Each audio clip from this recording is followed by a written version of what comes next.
Nakakatakot tong kawayan na to kasi ang dami daw ahas dito na lumalabas. Ayan o. Yo, yo, yo! What's up mga kasingkit? Back to Zambales na naman ako. Kaya dito ako ngayon sa bukid. So ito yung update sa CR. Pakita ko sa inyo.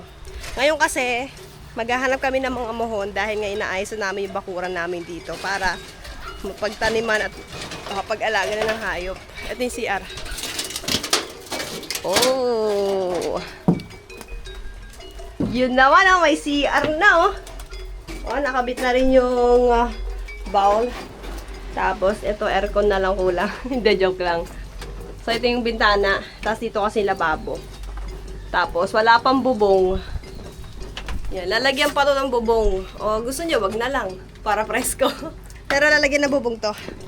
Yan, tapos, meron na rin hagdan dito. Yan, may hagdan na rin. Galing gumawa ni Kuya Natoy. Ay, Kuya Totoy, no?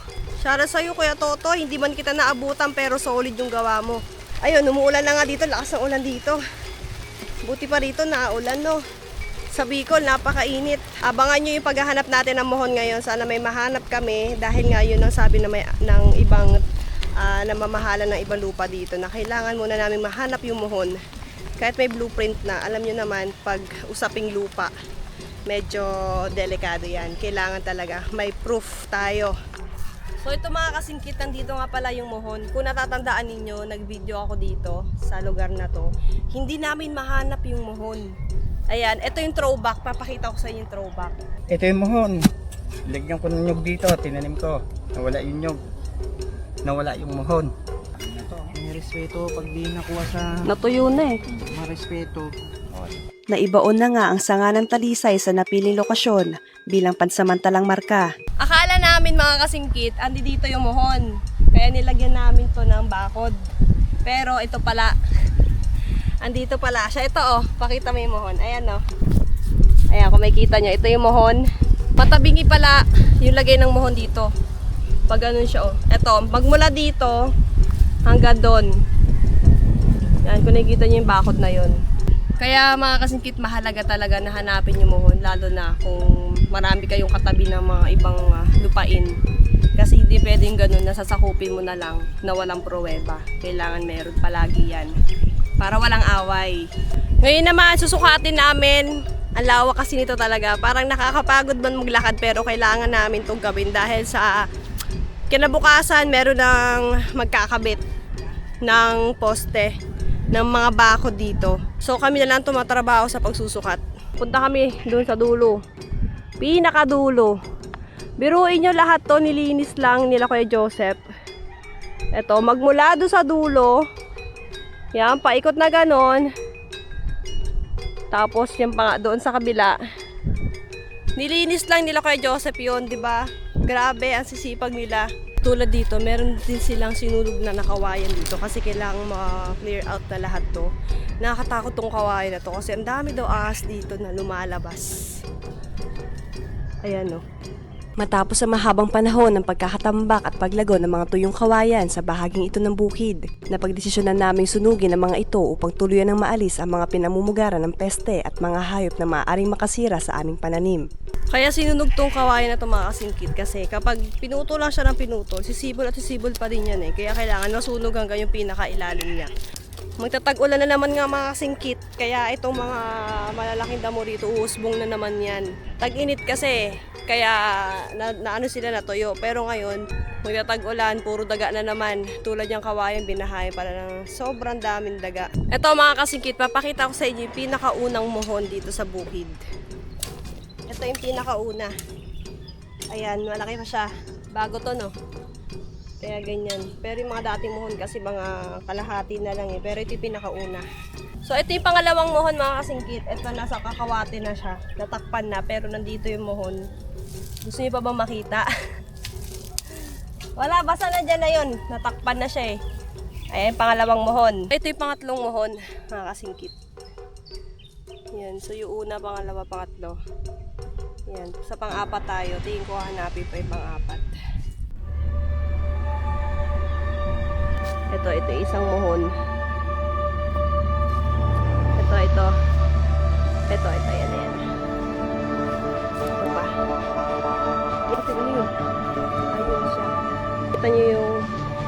tali na yan. Boy Tapang in the house. Yo mga kasingkit, isang panibagong araw na naman dito sa bukid. Maulan ngayon pero tuloy ang trabaho. Ayan. Kailangan kasi namin malinis muna lahat to bago sukatin kasi pag hindi nalinis, hindi rin magiging maayos yung sukat. Kaya kailangan wash out muna to lahat para yung muhon na hindi namin nakita, makita na namin. Ano si Kuya Joseph oh. Grabe ang sipag talaga nito ni Kuya Joseph. Dito nga sa bahaging ito ng bukid ay matyagang nagtutulungan sina Kuya Joseph, Kuya Jan at ang iba pa naming kasama upang putulin at linisin ang mga kawayang matagal nang tumubo sa paligid. Sa unang tingin ay tila simpleng pagtatabas lamang ito. Ngunit sa likod ng bawat bagsak ng itak ay nakapaloob ang paghahanda para sa mas matibay at mas maayos na kinabukasan ng lugar na ito. Ay, Kuya Joseph. Ito na yung natatabas niya, ang dami na oh. Hello! Ayos Kuya Joseph, kahit maulan, tatrabaho pa rin. Nagkatabas! Tatabas siya ngayon. Nabas! Mahalagang malinis ang paglalagyan ng bakod sapagkat ang kawayan, bagamat kapaki-pakinabang sa maraming bagay, ay kilala rin sa mabilis itong pag-usbong at paglawak. Kapag napabayaan, ang mga ugat nito ay maaaring kumalat sa ilalim ng lupa at unti-unti makaapekto sa magiging pundasyon ng bakod. Pero kailangan masunog din to Kuya Joseph, no? Kasi yung siwi niyan, di ba? Tutubo ulit yan eh. Tatamaan ng bakod kasi to. Sa paglipas ng panahon, maaari nitong itulak, baluktutin o maging sanhin ng pagkasira ng mga poste at harang na aming itatayo. Kaya naman bago pa man simulan ang susunod na yugto ng pagpapaunlad sa bukid, kinakailangang alisin muna ang mga sagabal na maaari magdulot ng problema sa hinaharap. Isa itong paalala na sa bawat matatag na istrukturang na itatayo, nagsisimula muna ang lahat sa masusing paghahanda at pagsisikap. Rush na yung paglilinis dito eh. Iilan lang silang naglilinis. Pero kaya yan, matatapos agad yan. Yan, so pina-update dito sa lugar dito, banda dito. Mamaya doon naman ako pupunta. Siguro tutulong ako mamaya na pag-alis-alis ng mga kawayan. Kasi hindi kaya nang sila lang. Habang unti-unting bumabagsak ang mga kawayan at luminis ang paligid, mas nagiging malinaw rin ang aming layunin. Ang gawing maayos, ligtas at matibay ang bukid na ito para sa mga susunod pang taon. Tsaka magtatagulan na nga, asahan natin na uusbong na naman yung mga damo dito malalaki. So ito nga mga kasingkit. Merenda namin dito sa bukid. Buko juice. Buko juice kayo dyan. 100 na lang isa. Meron kaming tinapay. Sob-sob na to. Sa kabilang dako naman dito mga kasingkit. Andito rin yung mga mohon. Nakaraan, binilag ko to eh. Hinanap namin yung mohon, nahirapan kaming hanapin dito. Pero sa wakas nakita rin. Bali 2 mohon na lang ang hindi pa nakikita. Ito. Ayan. Ito isang mohon. Tapos, ito pa yung isa. Sa gitna ng malalawak na lupain, may mga simpleng palatandaan na tila ordinaryong bato o konkretong nakabaon sa lupa. Ngunit sa likod ng kanilang payak na anyo ay nakatago ang napakahalagang papel sa pagtukoy ng tunay na hangganan ng isang pag-aari. Mapapansin din sa ilang mohon ang markang PS na nakaukit o nakatatak sa ibabaw nito. Ang PS ay nangangahulugang property survey o kaya tumutukoy sa mga opisyal na survey marker na inilagay bilang bahagi ng pagsukat at pagtatala ng lupa. Ang markang ito ay nagsisilbing patunay na ang lokasyon ng mohon ay nakabatay sa isinagawang pagsusukat ng mga lisensyadong surveyor at bahagi ng opisyal ng rekord ng lupain. Sa pamamagitan ng mga mohon, nagiging mas madali para sa mga surveyor, may-ari at maging sa mga susunod na henerasyon na matukoy ang eksaktong sakop ng isang lupain. Isa itong tahimik ngunit matatag na saksi sa kasaysayan at pagmamay-ari ng lupa sa paglipas ng mga taon. Yan. Ayos, bali 2 mohon na lang ang hahanapin namin. May isa pa dun sa dulo. Dun pinakadulo. Mula pa noong unang panahon, mahalaga na ang pagkakaroon ng malino na hangganan upang maiwasan ang hindi pagkakaunawaan sa pagitan ng mga may-ari ng lupa. Sa bawat muhon na nakatayo sa gitna ng damuhan, kagubatan o kabukiran, hindi lamang hangganan ang ating nakikita. Ito ay simbolo ng kaayusan, pagkilala sa karapatan ng bawat may-ari at paggalang sa mga itinakdang sukat ng lupa. Ito ang mga muhon, mga permanenteng palatandaan na nagsisilbing gabay upang malaman kung saan nagsisimula at nagtatapos ang isang lupain. Bagamat tahimik itong nakabaon sa lupa sa loob ng maraming taon, patuloy nitong ginagampanan ang mahalagang tungkulin bilang tagapagbantay ng mga hangganang itinakda ng panahon at batas. Bale, sa kabilang bako doon, 2 muhon pang hahanapin. Sana makita namin. Malayo ang bakod na to.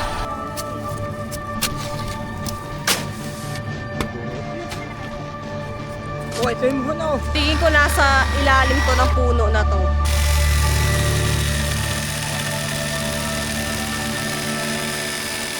Joseph, kamusta? Doon naman. Doon tayo sa kabila. Oo, yung maraming kwan. Tapos na si Kuya Joseph doon, oh. Tapos na yun. Doon sa kabila. Yung maraming daga. Saan nagpuntahan yung mga daga, no? Diyan, umakyat sa mga puno ng mangga. So may mga daga dyan sa puno. Oo, may mga daga dyan sa puno. Katago lang sila, no? Oo. Pagkatapos ng linisin ni Kuya Joseph ang kabilang bahagi ng babakuran, ay isa na namang hamon ng kanilang hinarap. Sa isang banda ng lupain ay naroon ang mas makapal at masiksik na kumpol ng mga kawayan na unti-unting lumawak at sumakop sa bahaging daraanan ng gagawing bakod. Ang mga ito ay lumagpas na sa itinaktang hangganan ng aming lupa at naging sagabal sa maayos sa pagsasaayos ng bakuran. Dahil dito, kinakailangan itong mano-manong tanggalin at putulin upang mabigyan daan ang tamang linya ng pagbabakod. Isa itong masusing gawain na nangangailangan ng tiyaga, lakas at pag-iingat sapagkat ang bawat kawayan ay magkakaugnay ang ugat at maaaring patuloy na kumalat kung hindi maayos ang pagtanggal nito.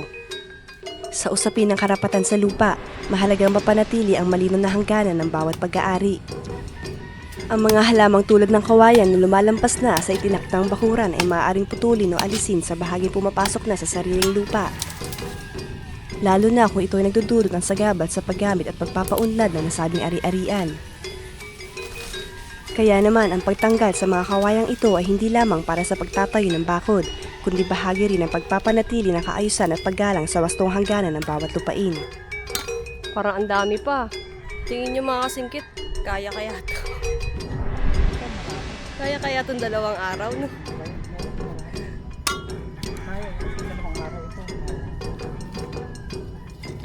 Kaya ang basta si Kuya Joseph ang Tutumba lang naman. tutumba dyan. Tutumba lang.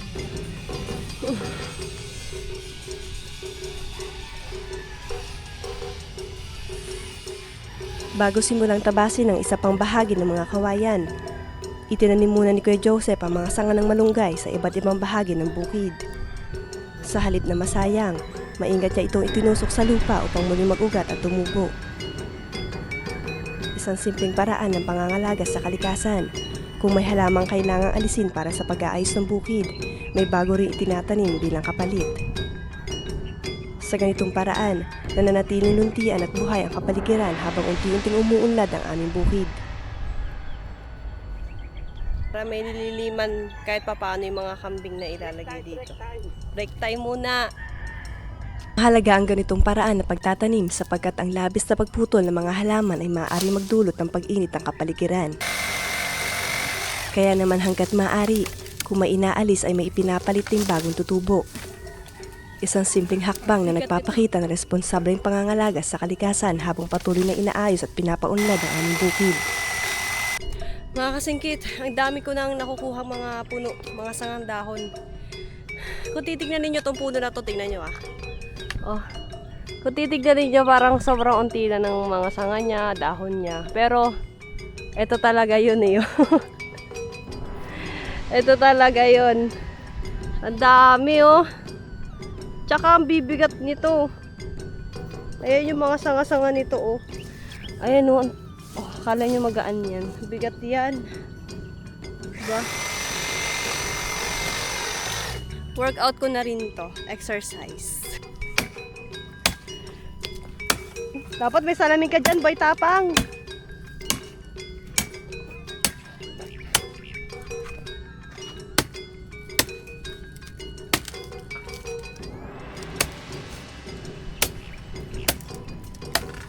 Hey! Boy tapang in the house. So yung mga kasingkit na puto na yung puno, hahanapin namin yung muhon. Yan kasi nakabaon na dyan eh. Nakabaon na sa ilalim ng puno yata yung muhon. So yun. Ito ano to? Ano to? Putik, ano mga lumilipad na yan? Ito ano ba meron dito? Baka may ahas dito ah. Ano? Saan yung mo? Ay, Dito naman sa kabilang bahagi ng bukid ay matyaga naming hinahanap ang pangalawang muhon na nagsisilbing palatandaan ng bungad at hangganan ng lupain. sana makita namin yung muhon.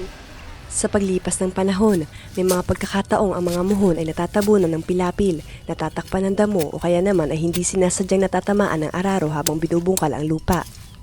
Dahil dito, ang punong kakawating itinanim malapit sa lugar ay nagsilbi ring karagdagang palatandaan kung saan matatagpuan ang orihinal na kilalalagyan ng muhon.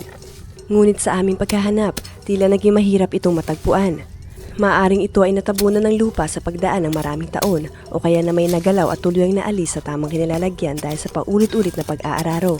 Kaya naman mahalagang matukoy ang eksaktong lokasyon nito upang mapanatili ang wastong hangganan ng lupain at maiwasan ang anumang hindi pagkakaunawaan sa mga karatig na lupa. Mahalagang tandaan na ang muhon ay hindi basta-basta bato lamang. Ito ay isang opisyal na palatandaan ng hangganan ng lupa na nakabatay sa isinagawang survey.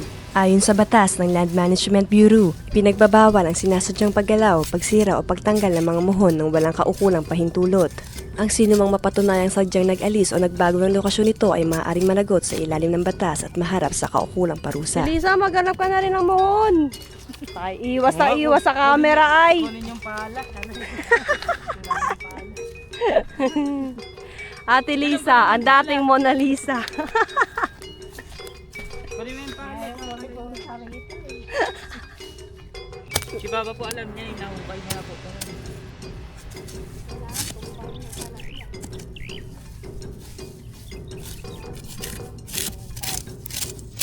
Kaya naman sa bawat paghahanap at pagpapanumbalik ng mga muhon, hindi lamang hangganan ng lupa ang aming pinangangalagaan, kundi pati na rin ang katumpakan ng mga dokumento nagpapatunay ng pagmamay-ari.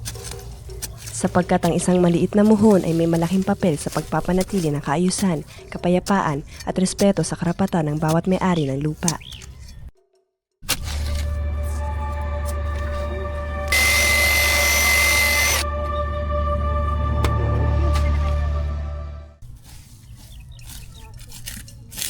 Ayan, may matigas, may matigas. Joke lang.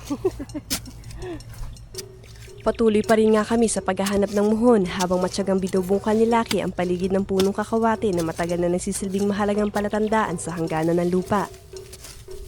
Sa bawat paghukay ay may pag-asang muling matagpuan ng muhon na maaaring natabunan o nagalaw sa paglipas ng panahon. Di namin mahanap. Di namin makita yung muhon. Paano yan? Dito pa naman mag-start maglagay ng gate. Pero hindi kami titigil. Kailangan mahanap yun. Isang simpleng gawain ngunit napakahalaga upang mapanatili ang malinaw na pagkakakilanlan at hangganan ng bukid. Mas lalong nagpahirap sa aming paghahanap ang makakapal na ugat ng punong kakawate na matagal nang nakabaon sa lupa. Ang kakawate na nagmula sa gitnang Amerika ay kilala bilang isang mahalagang puno sa mga bukirin dahil nagsisilbi itong pananda ng hangganan, pananggalang sa pagguho ng lupa, at pinagkukunan ng organikong pataba. Habang hinuhukay namin ang paligid nito, tila isa rin itong tahimik na saksi sa mahabang kasaysayan ng lupang aming pinangangalagaan. Ayun, may matigas. Ugat. Ugat pala. Bakit kaya ganyan yung mga muhon? No? Ang hirap nila magpakita. Baka bumaon na, no? Tagal na kasi. Oo. Para sigurado tayo, titingnan lang namin yung sukat para hindi tayo nanguhula kung nasan yung muhon. Mas okay to, di ba? Yan o. Ayan na. Ugat pa rin. Nabali nga yung palo.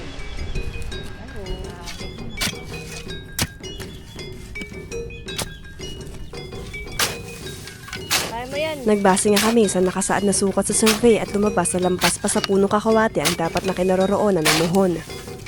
Muli naming hinukay ang bahaging iyon, ngunit sa kabila ng aming pagsisikap ay wala pa rin kami natagpuan. Posibleng natamaan ito ng araro at tuluyang nawala sa paglipas ng maraming taon. Dahil dito, napagkasunduan na lamang naming ilagay ng bahagya sa loob ang magiging bakod, hindi lamang bilang praktikal na solusyon, kundi upang magbigay daan din sa pagdaan ng malalaking truck na ginagamit sa pagsasaka ng katabing lote. Binabahayan niyo ng ahas, kaya ganyan, o daga. Anay. Anay.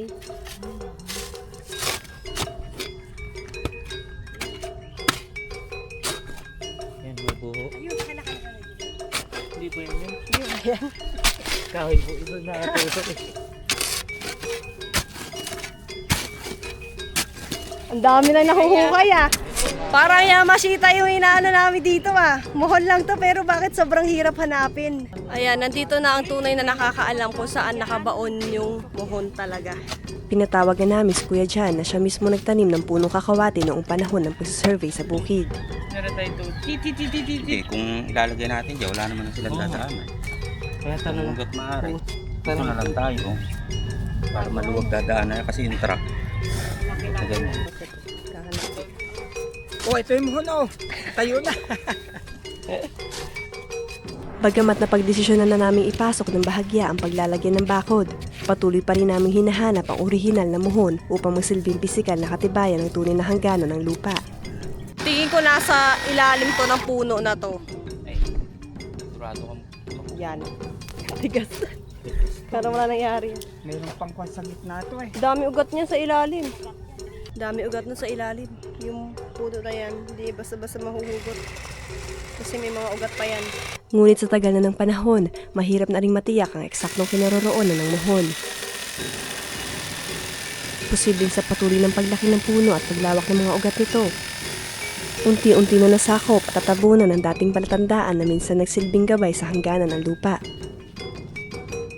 Habang patuloy ang paghuhukay, hindi maiwasang mapaisip na ipasok na kaya ito sa loob ng lumaking puno na kakawati o tuluyan na itong natabunan at nilalamon ng lupa sa paglipas ng maraming taon. Isang tanong na tanging ang paghahanap lamang ang maaaring makasagot.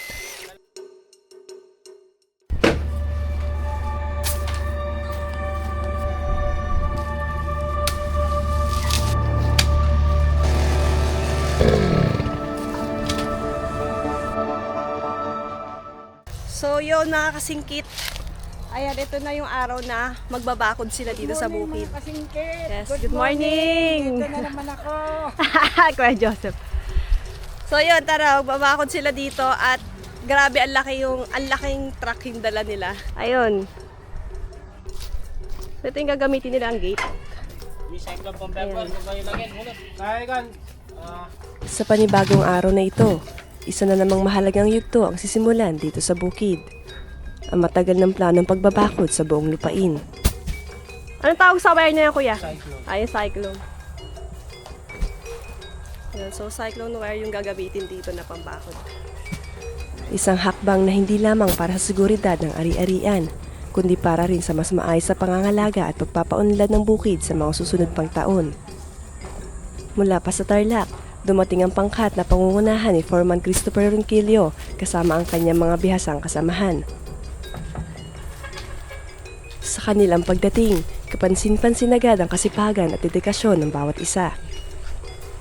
Halos walang pag-aaksaya ng oras sapagkat agad nilang sinimula ng pagbaba at pag-aayos sa mga materyales na gagamitin para sa itatayong bakod. Hindi biro ang lawak ng lupang babakuran. Dahil dito, napakaraming materyales ang kinakailangan upang matiyak na magiging matibay at pangmatagalan ang magiging harang sa paligid ng bukid. Nariyan ang mga rolyo ng cyclone wire at barbed wire na magsisilbing pangunahing proteksyon laban sa mga hayop at sa mga maaaring pumasok ng walang pahintulot. Kasama rin sa mga inihandang materyales ang mahigit 150 pirasong 4x4 na poste na may taas sa 7 talampakan. Ang mga posting ito ang magsisilbing gulugod ng buong bakod upang saluhin ang bigat at tensyon ng mga kawad na ikakabit sa paligid ng lupain. Tarlac pa yan sila, layo, no? Ha? Layo pa. Habang isa-isang ibinababa ang mga materyales, mas lalo naghahayag ang laki ng proyektong kanilang haharapin. Ngunit sa likod ng bawat poste, bawat kawad at bawat paghahakbang ng mga manggagawa, naroon ang iisang layunin. Ang mabigyan ng malinaw na hangganan, sapat na proteksyon at mas maayos na kinabukasan ng bukid na ito. Sa mga susunod na araw, masasaksihan natin kung paano unti-unting mabubuo ang bakod na magsisilbing bantay at tagapangalaga ng lupang matagal ng pinaghirapan at pinagyaman. Isang proyektong bunga ng tiyaga, pagpaplano at sama-samang pagtutulungan ng bawat taong kabilang sa gawaing ito.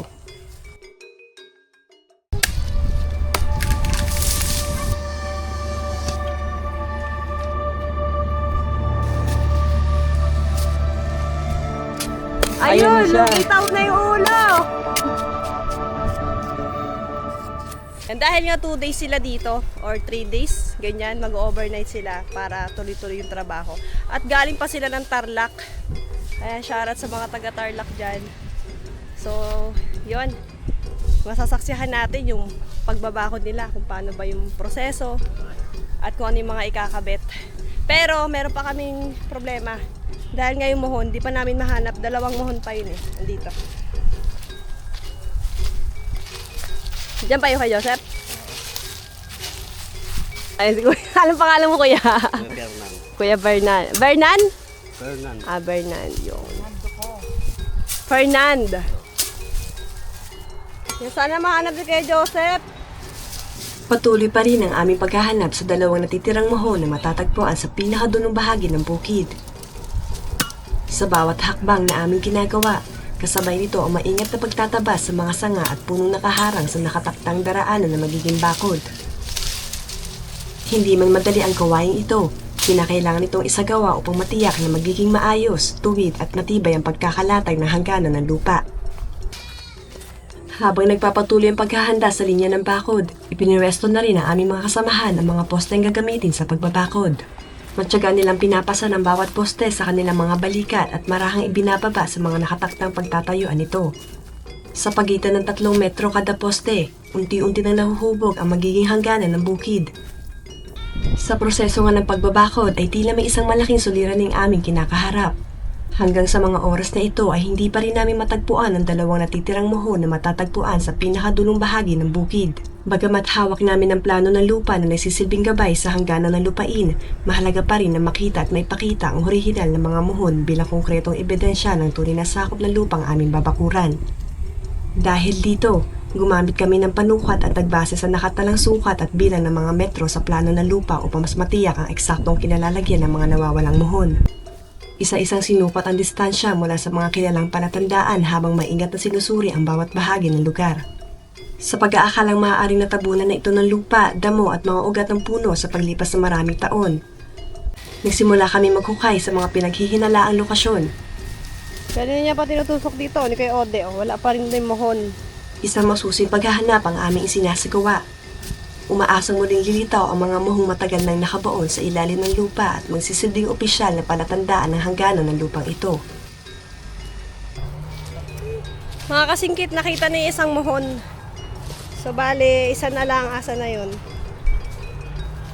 Dito. Saan na yung mohon na yun? Ito. Ito. Ito yung isang mohon. Bale, hindi yan hinukay. Kusa na lang nagpakita yan. Tingnan nyo, malapit na dito sa ilalim ng puno. Ayun, isang mohon. Bale, isang mohon na lang yung hindi pa nakikita. Hanapin namin yun ngayon.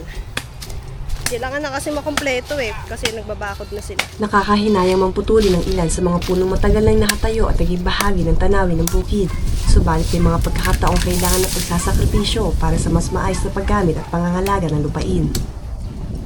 Ang mga punong ito, gaano man kaganda at kalago, ay maaaring maging sagabal sa linya ng bakod at maging sanhin ng pagkasira nito sa paglipas ng panahon kapag lumaki pa ang mga ugat at mga sanga. Habang patuloy ang paglilinis ng dadaanan ng bakod, umaasa rin kami matatagpuan ng mga nawawalang mohon na magsisilbing pisikal na patunay ng tunay na hangganan ng lupa. Sapagkat sa likod ng bawat pagtatabas ng damo, pagputo ng sanga at paghuhukay sa lupa ay naroon ang layuning mapanatili ang kaayusan, maiwasan na hindi pagkakaunawaan sa hinaharap, at may preserba ang malinaw na pagkakakilanlan ng lupang ito para sa mga susunod pang henerasyon.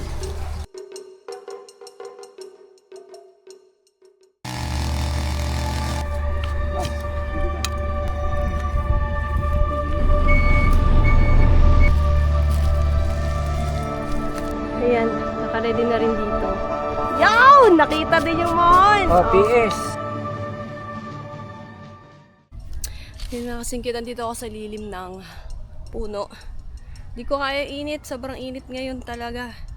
Kung ano yung initin ko sa Bicol, mas madadagdagan pa ngayon dito sa Zambales.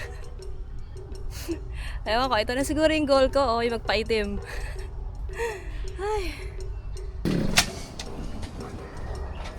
So nag-uumpisa na sila, nakaumpisa na nga sila doon, ayan. Habang abala sa paglilinis at paghahanap ng mga muhon sa kabilang bahagi ng bukid, napadako naman ako rito sa isang bahagi ng lupain upang tignan ang naging progreso ng pagbabakod. Grabe, mukhang uulan ngayon. Kumukulog tapos ang dilim ng langit. Kapansin-pansin kung gaano kabilis na itayo ng grupo nila Foreman ang pamoste. Mula pa lamang nang maibaba ang mga materyales mula sa truck, tuloy-tuloy na ang kanilang pagkilos. May kita ang kanilang karanasan at kahusayan sa bawat hakbang ng trabaho dahil halos wala na nasasayang na oras sa pag-aayos at paghahanda. Ngayon, tingnan natin kung paano nila ginagawa ang proseso ng pagbabaon.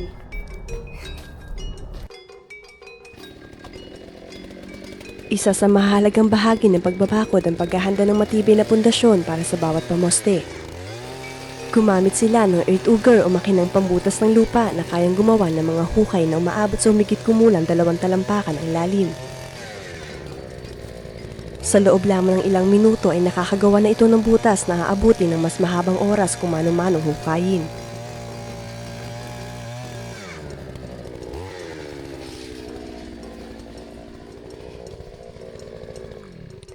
Ngunit hindi nagtatapos sa paggamit ng makina ang proseso. Matapos mabutas ang lupa, gumagamit pa rin sila ng mano-manong panghukay upang alisin ang mga natitirang lupa at linisin ang ilalim ng bawat hukay. Kuya, ilang taon nyo nang ginagawa yan? 2 years na po mo. 2 years? 2 years na daw. Tagal na rin. Mahalaga ang hakbang na ito upang matiyak na sapat ang lalim, maayos ang pagkakahukay at matatag ang magiging pagkakatayo ng mga konkretong poste. Kapag handa na ang hukay, sa kanila maingat na isinasalpak ang mga pamoste at tinitiyak na ito ay tuwid at nakaayon sa linya ng bakod. Susundan naman ito ng pagbubuhos ng halo ng semento upang lalong tumibay ang pundasyon.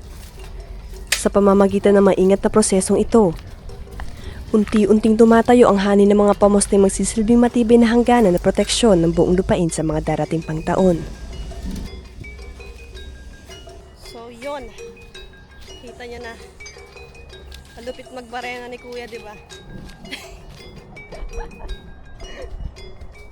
Ang lupit. So, dito naman tayo sa kabila. Yung ginagawa nila doon, lipat naman tayo dito. Doon naman tayo sa mohon. Lipat tayo. Isang mohon na lang yung dinahanap. Hello po. Nag-lunch na po kayo? Dito nga sa kabilang dako ng bukid ay matyagang tinutusok ni Kuya Jan ang lupa gamit ang bareta. Sa bawat pagtama nito sa ilalim ng lupa ay umaasa kaming masalat ang nakabaong muhon na nagsisilbing mahalagang palatandaan ng hangganan ng lupain. Sa paglipas sa maraming taon at sa paulit-ulit na nagtatambak ng pilapil, unti-unting nabaon ang muhon kaya't naging mahirap na itong matagpuan. Gayunpaman, hindi kami tumitigil sa paghahanap upang muling mailantad ang mahalagang palatandaang ito. Pahirapan tayo sa isang mohon. Pahirapan sa isang mohon.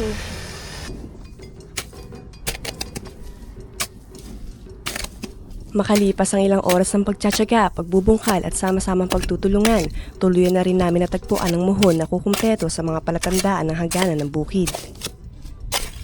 Ayan na Ayun, siya. lumitaw na yung ulo. Sige pa. Kapansin-pansin ng kapal at lalim ng lupang naipon sa pagdaan ng panahon, dahilan kung bakit hindi naging madali ang paghahanap sa pinakahuling muhon. Yaw, nakita din Ngunit sa huli, nanaig pa rin ang sipag at tiyaga upang muli itong mailantad. Pang finale na yan. Hindi na sila bay nahihirapang magbakod. Thank you, Lord. Yes naman. Ay, tapos ng aming iniisip dito. Yun ang pala, nagtatago. Maybe it's harder for me. Yun!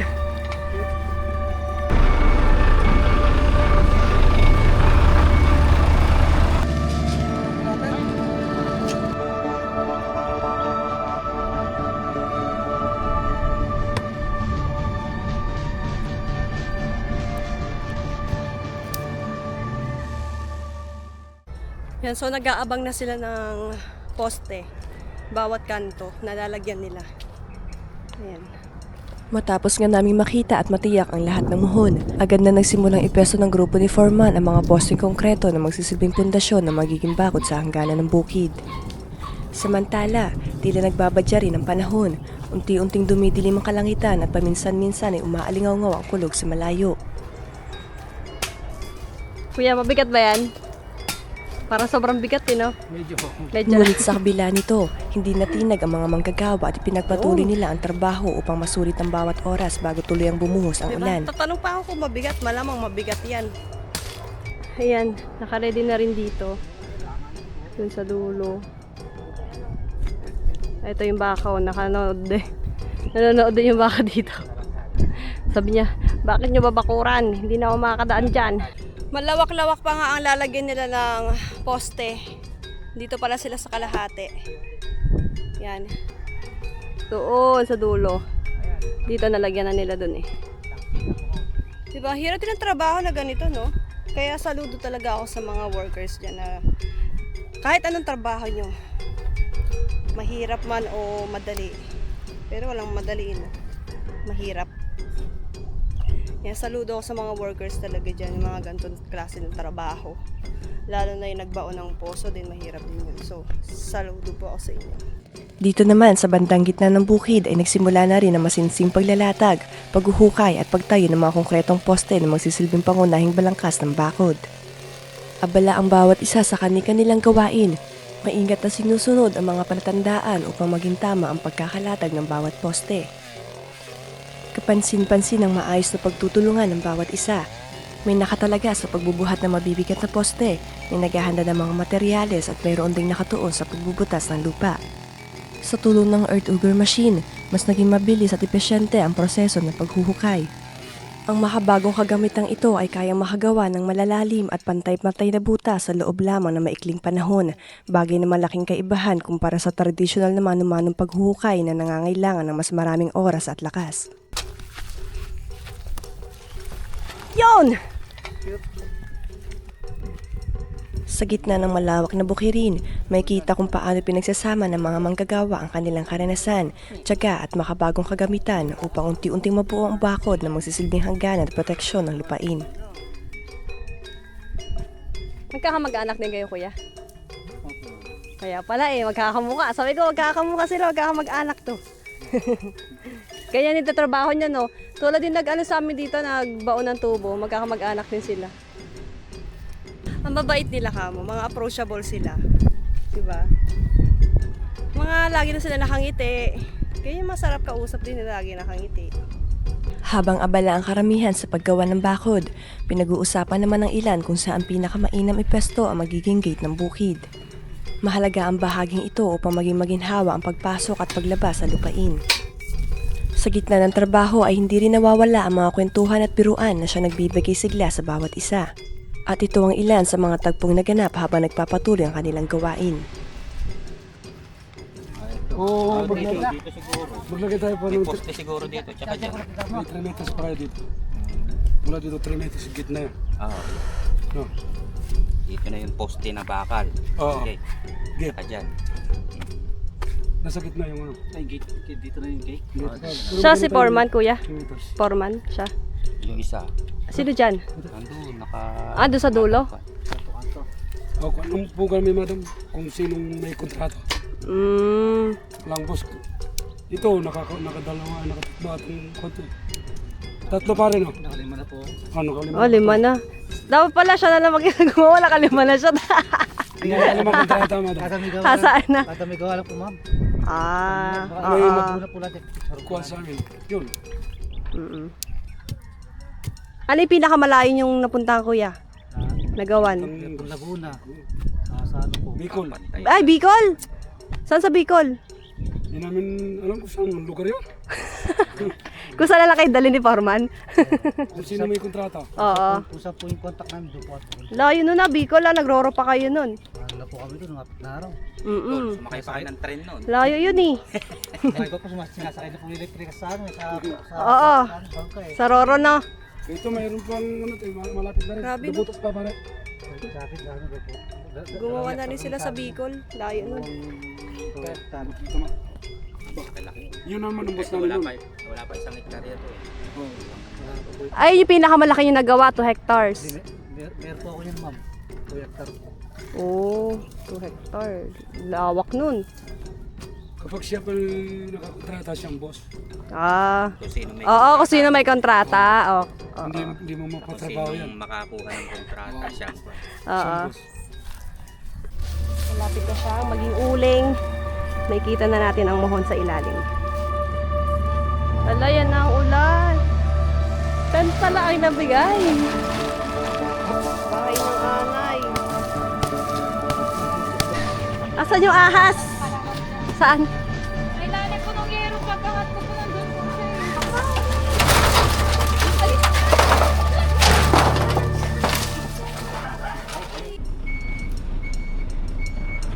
Sa pagpapatuloy ng pagbabakod, isang malaking truck ang nagsisilbing pangunahing sasakyan sa paghahatid ng mga materyales sa iba't ibang bahagi ng bukid. Malaki ang naitutulong nito upang mapabilis ang paglipat at maayos na pagpuposisyon ng mga gamit, kaya't mas nagiging epesyente ang bawat yugto ng paggawa ng bakod.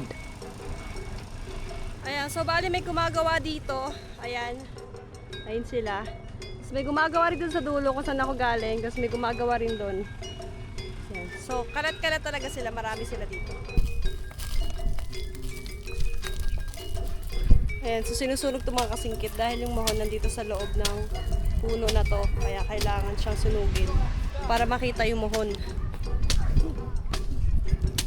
Di ba pati mohon nagtatago na, no? Lilian. Kinakailangan ng putulin at sunugin ang punong kakawati na ito upang tuluyang lumitaw ang orihinal na muhon. Sa pagsusuri, napag-alamang naiusog ang muhon ng survey sa kabilang lote dahil hindi nila naalis ang punong nakaharang. Dahil dito, mahalagang mahanap ang tunay na muhon upang matiyak ang tamang hangganan at sukat ng lupa. Sa pagkakataong ito, inabutan na ng pagpapatuloy ng pagbabakod ang bahaging may hindi pagkakatugma sa lokasyon ng muhon. Dahil hindi naman kalakihan ng agwat, pansamantala muna namin sinunod ang ikalawang palatandaan upang hindi maantala ang gawain. Ngunit nanatiling mahalaga ang wastong pagpapatunay sa mga hangganan, sapagkat bawat pulgada ng lupa ay may kaakibat na kasaysayan at pagmamayari na dapat igalang at mapanatili. Sa kabilang bahagi naman ng bukid, isa-isang inilalapat ang mga konkretong poste habang maingat na sinisilip ang tamang pagkakahanay ng bawat isa. Mahalaga ang prosesong ito upang matiyak na magiging tuwid at matibay ang kabuuang linya ng bakod, isang pundasyong magsisilbing malinaw na hangganan at proteksyon ng lupain sa mga susunod na taon. Wala, yan na ang ulan. Yan sila, oh. Dito naman sila ngayon sa kabila. Ito. Ayun. Oh. Nandun. Doon pa yun sa dulo. Umuulan na, mga kasingkit. Tara, silong na tayo. Pero gusto ko nga maligo sa ulan eh. Dahil na-miss ko tong, alam niyo ganitong panahon, puro na lang init ang nararanasan ng balat ko. Rain or shine yan. Grabe, mga waterproof pala itong mga to. Tara mga kasingkit, bigyan natin to ng tolda yung mga katrabaho dahil umuulan. Kawawa naman sila. Nang magsimulang pumatak ang ulan, agad kami naglatag ng pansamantalang tolda upang magsilbing silungan ng mga manggagawa. Ayan. Tulugan yan eh. Hindi siya makakasilong. Tan pala ang nabigay. Sa isang bukid na nasa unang yugto pa lamang ng pagde-develop at wala pang permanenteng struktura, napakahalaga ng ganitong pansamantalang kanlungan. Bukod sa pagpoprotekta laban sa ulan at matinding sikat ng araw, nagbibigay ito ng lugar para makapagpahinga, makapagplano at may pagpatuloy ang gawain sa kabila ng pabago-bagong panahon. Sa simpleng toldang ito, nagkakaroon ng kaunting ginhawa at seguridad ang mga tao nagsisikap upang mabuo ang mga susunod na kabanata ng bukid. Ito yung camping nila dito. Tolda na talaga. Paano yan? Tatali nyo na lang yan. Walang laman. Bahay ng anay. May ginto daw to eh. May Totoo ba yun? May gold daw to. Daw. Daw. May ginto sa loob. Nako, baka diyan ka nayaman, Kuya Joseph. Ayun, wala nang laman. Nakuha na nila. Nailipat na. Nailipat. Asan yung ahas? Saan? Habang nagpapatuloy ang paglilinis sa gilid ng bahay, isang hindi inaasahang bisita ang namataan sa ilalim ng mga nakatambak na yero. Isang maliit na ahas na kulay itim, bagamat pinaniniwala ang isa lamang itong ahas bahay at hindi kalakihan, nananatili pa ring mahalaga ang pag-iingat, lalo na't may mga batang naninirahan at naglalaro sa paligid. Ahas bahay. Saan ba? Diyan sa yero sa Tayo ilalim. malaki. Wait lang pa, makatama ka. Oo. May bota ko. Na!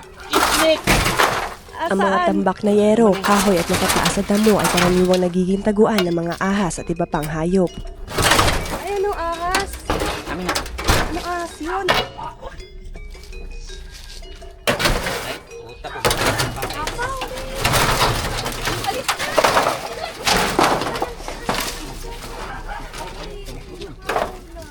Ay, puta. Pumitik. Uy, yun! Nice! Nice! Lakas na Jerome! So, ito yung cyclone wire na ilagay nyo.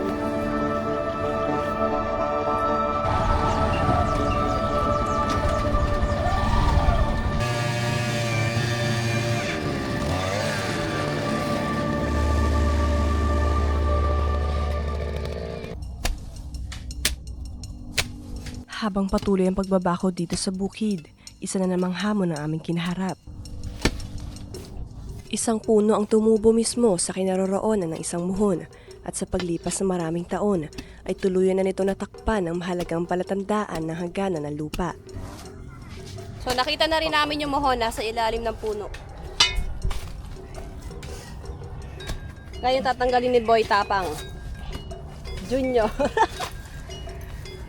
Dahil tatamaan ng ilalagay na bakod, kinakailangan itong alisin. Malambot pala dito ba? Malambot siya. Ayun na. Babad sa tubig. Ito, dito. Ito, angat mo to ba?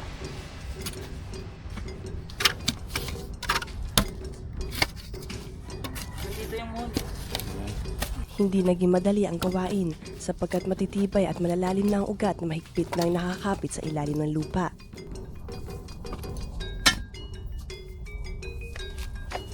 Sa pamamagitan ng paglalantad at pagpreserba sa mga muhon, naiiwasan ang hindi pagkakaunawaan sa hangganan ng lupa at napapanatili ang malino na pagkakakilanlan ng pagmamayari.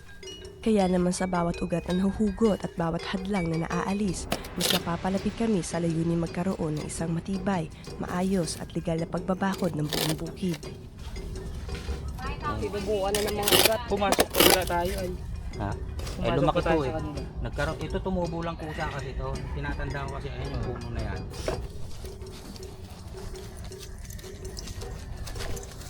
Ah, dito. Ito yung malaki na to. Naputol kaya ito. Pipit. Ang tigas. Ay, tinutok pa na. Nagmamatigas siya. Pakita mo, Boy Tapang, na kaya mo. Dali, pag napagalik nila, dapat wala na yan. Charot ka muna, Boy Tapang, para makita ka naman nila. Isang hi naman dyan. Talagang pakita. Ay, nako. Boy Tapang Junior. Ayan, mas malaki yan. Asan yung ano? Sagari. Ano yan? Sino? Malakas yan. Yun. Sapat. Angat ko, tapos lubog na yan.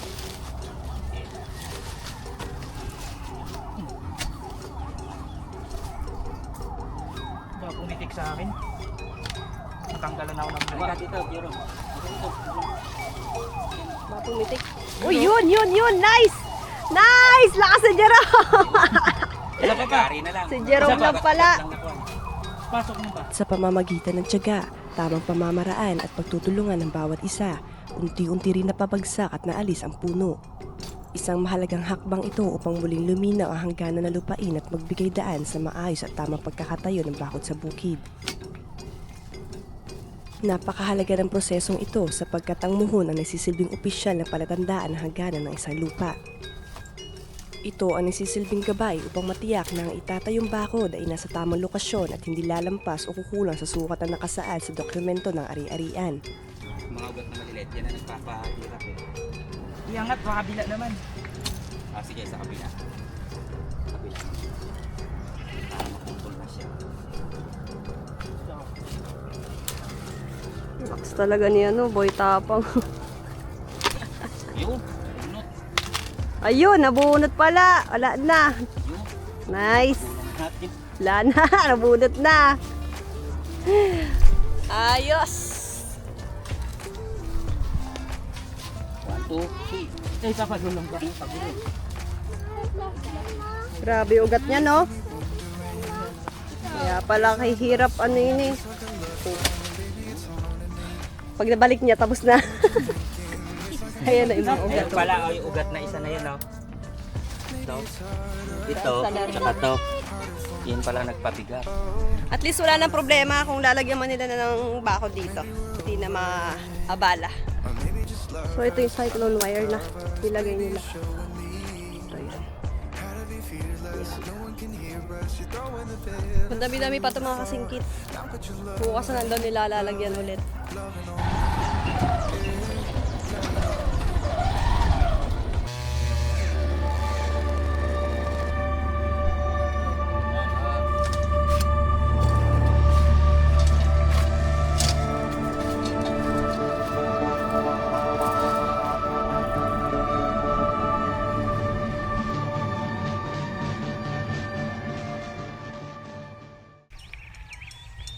Sa ikalawang araw ng pagbabakod, muling maaga ring simula sina Foreman at ang kanyang grupo upang ipagpatuloy ang kanilang trabaho. Sa bilis ng kanilang pagkilos at maayos na pagtutulungan, malaking bahagi na ng bukid ang kanilang nabakuran. Unti-unti nang nahuhubog ang malino na hangganan ng lupain at halos kalahati na ng kabuuang sukat nito ang nalagyan ng cyclone wire. So yan mga kasingkit, talagyan na nila ng cyclone wire pero hindi pa yung buong bakod talaga. Tapos talagyan pa yun ng barbed wire para talaga safe dito sa bukid at walang makapasok na halimaw. Hindi, joke lang. Walang makapasok na kung sino-sino, like hayop, ganyan. Ngunit isang puno ng malunggay ang humarang sa linya ng bakod, kaya kinakailangan nilang saayos at itama ang pagkakalatag nito upang masunod pa rin ang tamang hangganan ng lupa. So ito mga kasikit, mayroong kailangan i-adjust tong nagawa nilang bakod. Nabakuran na eh, pero kasi itong malunggay, ayan itong malunggay na nasa bakod namin, kailangan tong ipasok. Pero yun nga, idadamay na to sa pagbabakod dahil nga yung sukat ng muhon, lagpas dito, kaya kailangan i-adjust. Kaya ang nangyari, nasa labas kasi ito kanina. Ayun, tinanggal ulit nila. Brad, dito Brad. Muli nga nilang hinukay ang bahaging paglilipatan ng pwesto ng bakod. Ilang pulgada lamang ang pagitan ng pagbabago sa linya upang maipasok na lamang sa loob ang puno ng malunggay sa halip na ito ay putulin. Bagamat hindi na naging ganap sa tuwid ang bakod sa bahaging iyon, mas pinili nilang isaayos ang pagkakalatag nito upang mapanatili ang puno habang nananatiling nasa loob pa rin ang aming itinakdang hangganan.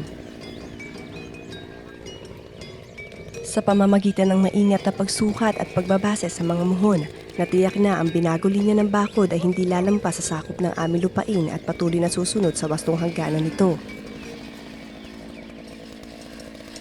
Sa ganitong sitwasyon, ang anumang pagbabago o pag-uulit sa naunang nagawang trabaho ay dagdag na gawain para sa mga manggagawa.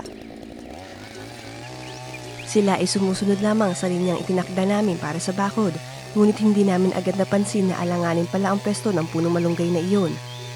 Dahil dito, kinailangan pang baguhin ang pagkakalatag ng bakod at ulitin ang ilang bahagi ng trabaho.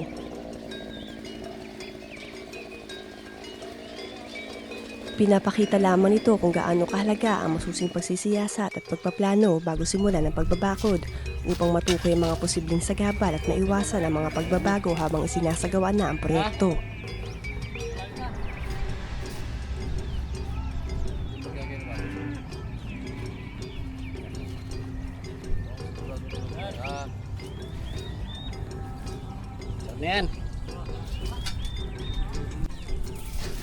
Salamat sa matyagang grupo nila Foreman na agad na nagsaayos at nagwasto sa bahaging iyon ng bakod. Sa kabila ng dagdag na trabaho at oras na kanilang inilaan, maayos nilang naitama ang linya ng bakod habang sinusunod pa rin ang itinaktang hangganan ng lupa. Ang kanilang sipag, pagtutulungan at pag-unawa sa sitwasyon ang naging susi upang magpatuloy ng maayos ang proyekto.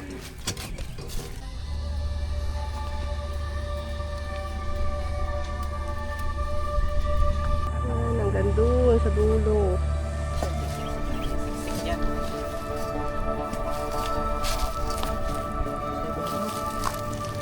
Ayun o, kita niyo yung butas na yan.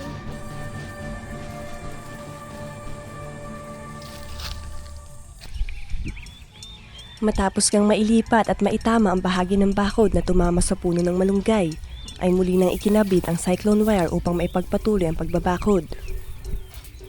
Ang cyclone wire na kilala rin bilang chain link fence ay unang naging popular noong huling bahagi ng ika-19 na siglo sa Europa. Naimbento ito bilang isang matibay ngunit mas matipid na alternatibo sa mga bakal na bakod at kalaunan ay kumalat ang paggamit ito sa iba't ibang panig ng mundo dahil sa tibay, mahabang buhay at kakayahang protektahan ang malalawak na lupain ng hindi gaanong maharang sa tanawin. Habang abala naman ang mga manggagawa sa pagkakabit ng cyclone wire, nagkaroon din ng pagkakataon para sa kaunting pahinga at kwentuhan. Sa gitna ng init at pagod ng trabaho, may mga nagbibiruan, may umaawit ng paborito nilang kanta at may mga kwento nagpapatawa sa buong grupo.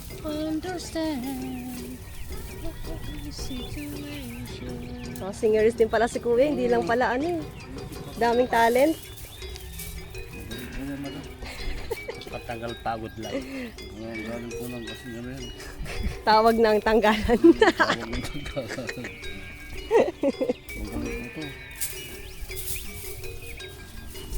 Sumishisgan ka ba, Kuya? Shisgan. Mas malalo po mas magaling yan, madam. Late! Ayun po yung ginamit yan, sigurado. Hindi ko lang alam kung di magsatanggalan mga porsi na yan. Mas malupit pa sa Bagyo. Ay, opo. Tinaloka, Kuya, oh. Hindi ko lang alam, ha? Para sakali. Mga wala lang kumagawa yung ano. Last day nyo na ngayon, Kuya, no? Opo. O, isang birit ka dyan, Kuya Shisgan. Last day nyo na pala, eh. Pagkatapos po doon nito, madam, pag natapos po daw mga sideline yan. Ah, pagtapos. O, sige. Bibigyan ka pa namin yung stage dito, Kuya. No, sasatama ka pa namin. Yun lang. Puro kalokohan talaga, eh. Lahat kayo, taga-Tarlac kayo. May salita din pala kayo doon, no? May lengguwahe kayo? Ano Tarlac. may Ilocano, may Tagalog. Pero Ah. ba't yung parang hindi maintindihan salita, parang kapangpangan. Pagtangan. Ay, kapangpangan yung kuya. Pero sabi ko, hindi. Mahirap intindihan salita ng kapangpangan. So yung salita ay Kapampangan kayo? Lahat? Pagtangan, Tagalog, Ilocano. Mahirap intindihan kapangpangan. Tulad ako, may laging Ilocano. May lahing Australiano din gano'n. Ilocano. Ay, akala ko Australiano, Kuya. Ang simpleng tawanan at kwentuhan ay nagsilbing pampalakas ng loob at panandali ang pahinga mula sa mabigat na gawain. Ano yung baba lang ko ilalagyan ng ano? Bye-bye. Hindi ako pati yata taas. 3-layer pa yan. 3 layers. Sa mga ganitong pagkakataon, may kita na hindi lamang lakas ng katawan ng puhunan sa pagtatayo ng isang bakod. Mahalaga rin ang pagkakaisa, magandang samahan at positibong samahan ng bawat manggagawa. Habang patuloy na umaabante ang trabaho, unti-unti rin nabubuo ang mga alaala at karanasang nagbibigay buhay sa bawat araw ng kanilang paggawa.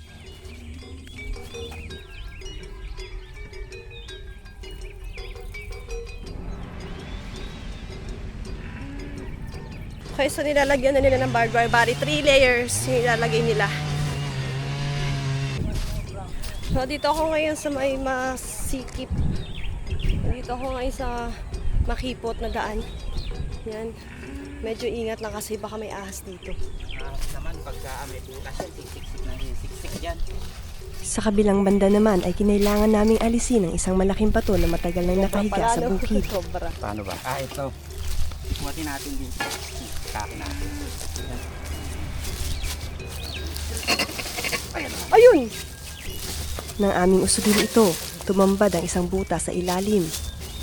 Isang lugar na karaniwang ginagawang tirahan ng mga hayop tulad ng ahas, daga, palaka, butiki, bayawak, gagamba at iba pang maliliit na nilalang sa bukirin. Ayun o, kita niyo yung butas na yan? Kita niyo yung butas? Dahil matagal nang hindi nagagalaw ang bato, naging mainam itong kanlungan para sa mga ito. Kaya naman maingat namin isinasagawa ang pag-alis upang maiwasan ang anumang panganib at masiguro na ligtas ang mga manggagawang patuloy na gumagawa sa paligid. Ayan o. Ang simpleng pag-usog sa isang bato ay nagpapaalala na maging sa ilalim ng lupa. May mga bahay na matagal nang nakikipagsalo sa kapaligiran ng bukid. Worship thy God in spiritual house.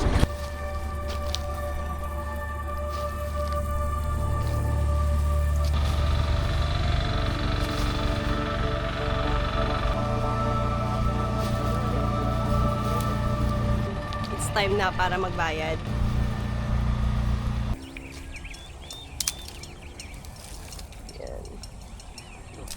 Yan, hanggang doon sa dulo. Diba galing ako doon kanina? Ito yung likod nun. Tapos, dito na lang. Hindi pa nila nalalagyan. Sa pagpapatuloy ng pagbabakod, matagumpay na namin naialis ang malaking batong nakaharang sa linya ng bakod.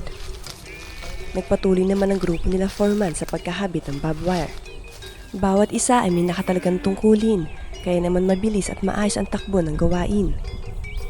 Sa kabila ng matinding init at tirik na sikat ng araw, natinag na ang kanilang kasipagan. Dahil sa kanilang pagtutulungan at dedikasyon, bago pa man lumipas ang maghapon ay halos mabuo na ang bakod. Isang patunay na anumang mabigat na trabaho ay napapagaan kapag may sipag, tiyaga at pagkakaisa. Habang kami nga ay nagbabaybay upang mamili ng pananghalian, napansin namin ang isang matandang lalaki na naglalakad sa ilalim ng matinding sikat ng araw. Worship thy God in spiritual house. Truth house. Ingat po kayo.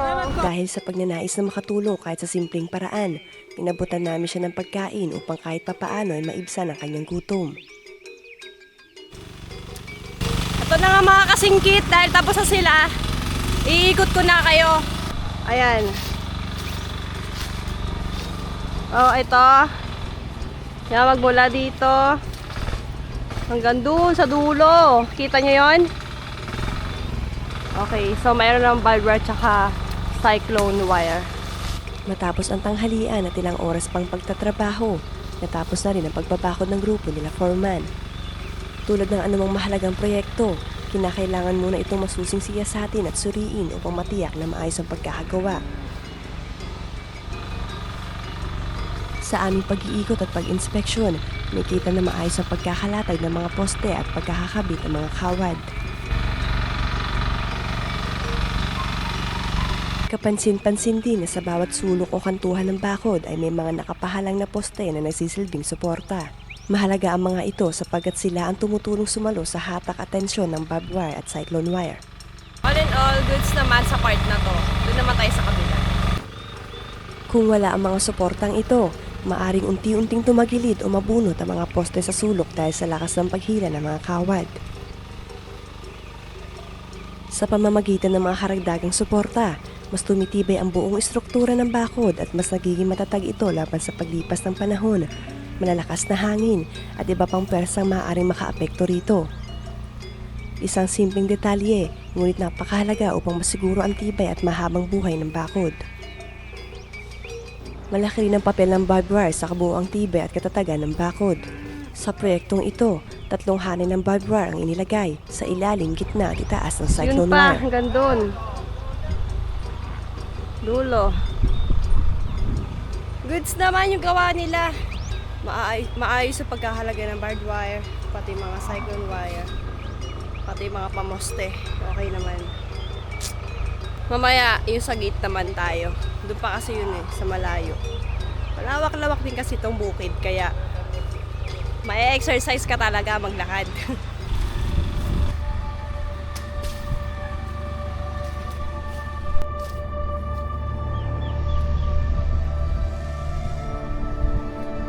Bye guys! Matapos nga ang pagbabakod, ay ito na naging kabuang anyo ng bakod na naitayo dito sa bukid. Isa itong mahalagang proteksyon at seguridad para sa mga alagang hayop upang hindi sila makalabas at mapanatiling ligtas sa loob ng sakop ng aming lupain. Sa pamamagitan ng matibay na kombinasyon ng konkretong poste, cyclone wire at barbed wire, mas naging malinaw rin ang hangganan ng bukid at nabawasan ang posibilidad na pagpasok ng mga ligaw na hayop. Sa kabilang banda, hindi na namin tuluyang inalis ang mga kawayan sa gilid ng lote upang mapakinabangan pa ng mga nakatira sa kadabing lupain. Marami pa itong maaaring gamitan tulad ng paggawa ng pansamantalang bakod, panukod o iba pang kagamitang pambukid. Bukod dito, ang mga bagong usbong na labong ay maaari rin gawing masustansyang sangkap sa iba't ibang pagkain. Gayunpaman, kinakailangan pa rin itong regular na bantayan at tabasan sapagkat kapag muling lumago na sobra ang mga kawayan ay maaari itong maapektuhan o masira ang bakod sa paglipas ng panahon. Sa wastong pag-aalaga at pagpapanatili, masisiguro namin magtatagal ang bakod at mananatiling maayos ang kabuuang kalagayan ng bukid. Okay, so mga kasingkit, ito nga. Tapos na sila magtrabaho dito sa bukid, na bakuran na nila lahat. Kaya ngayon, it's time na para magbayad. So ito, hawak ko na yung pera na pambayad sa kanila. Tapos iaabot ko na lang mamaya. So ang inabot lahat-lahat ng pagbabakod dito is 180,000. Grabe, di ba? Malaki na rin yun. So iaabot ko na ito mamaya. Dami, oh. Mga kasingkit, lokohin natin si Foreman kung pwedeng utang muna. Hindi natin magiging reaction niya. Tara. Pero magbabayad na tayo. Ito. Masaya ang naging pagtatapos ng proyektong pagbabakod dito sa bukid. Matagumpay na natapos ng grupo nila Foreman ang gawaing ilang araw din pinaglaanan ng pagod, tiyaga at pagtutulungan. Sa bawat poste na naitayo at bawat metrong bakod na naikabit, unti-unting nabuo ang isang mahalagang proteksyon para sa lupang aming pinagyaman. Foreman, nagka-problema. Pwede bang utang muna? Utang muna. Ano Foreman, okay lang? Okay lang daw. Hindi, joke lang. Ito na. Pagbilang na lang din. Para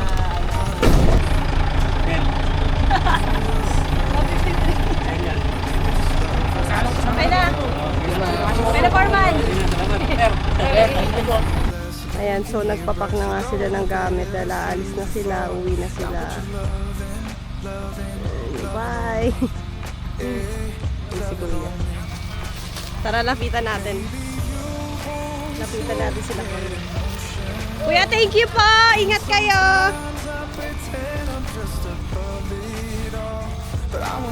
Ngayon, nagsisilbi na itong seguridad ng bukid, isang matibay na harang na mag-iingat sa mga alagang hayop at tutulong sa pagpapanatili ng kaayusan sa loob ng aming sakahan. Higit pa sa isang bakod, isa itong simbolo ng maayos na pagpaplano, pagtutulungan at pagnanais sa papangalagaan ng aming munting kabuhayan para sa mga susunod pang taon.